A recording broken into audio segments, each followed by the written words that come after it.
Dunia mulai takut resesi global Amerika melambat, Cina melemah, dan investor mulai panik. Tapi pertanyaannya sekarang, apakah IHSG bisa bertahan? Selamat datang di channel Menit Market channel yang membahas market dunia, kripto, saham emas, dan ekonomi global secara singkat. Resesi global adalah kondisi ketika pertumbuhan ekonomi dunia melambat secara signifikan. Biasanya ditandai dengan turunnya konsumsi, meningkatnya pengangguran, dan melemahnya aktivitas bisnis.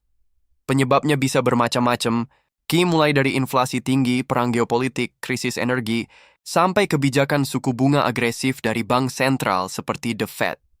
Ketika negara-negara besar seperti Amerika Serikat, China, atau Eropa melambat, efeknya bisa menyebar ke seluruh dunia, termasuk Indonesia. IHSG atau Indeks Harga Saham Gabungan sangat sensitif terhadap sentimen global.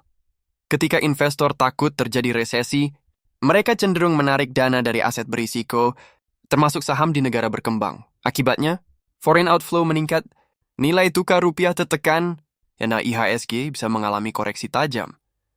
Beberapa sektor biasanya paling terdampak seperti perbankan, properti, teknologi, dan sektor konsumsi. Tapi menariknya, tidak semua saham jatuh bersamaan. Di tengah ancaman resesi global, investor biasanya mencari sektor defensif. Contohnya seperti consumer goods, energi, kesehatan, dan saham dengan dividen stabil Indonesia juga punya keunggulan besar dari sektor komoditas. Ketika harga batu bara, nikel, atau emas naik, beberapa emiten justru bisa mencetak keuntungan besar walaupun ekonomi global melambat. Inilah alasan kenapa IHSG kadang terlihat lebih kuat dibanding bursa negara lain. Secara fundamental, Indonesia punya beberapa modal kuat, jumlah konsumsi domestik besar, utang pemerintah relatif terkendali, dan cadangan devisa cukup stabil.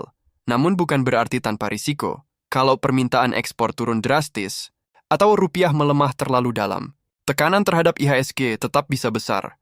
Apalagi jika investor asing terus menarik dana dari pasar Indonesia.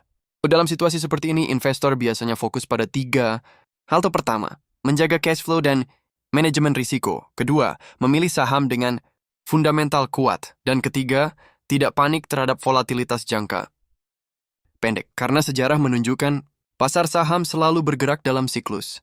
Setelah fase ketakutan besar, biasanya muncul peluang besar. Resesi global memang bisa mengguncang IHSG. Tapi di balik tekanan selalu ada peluang bagi mereka yang siap dan disiplin.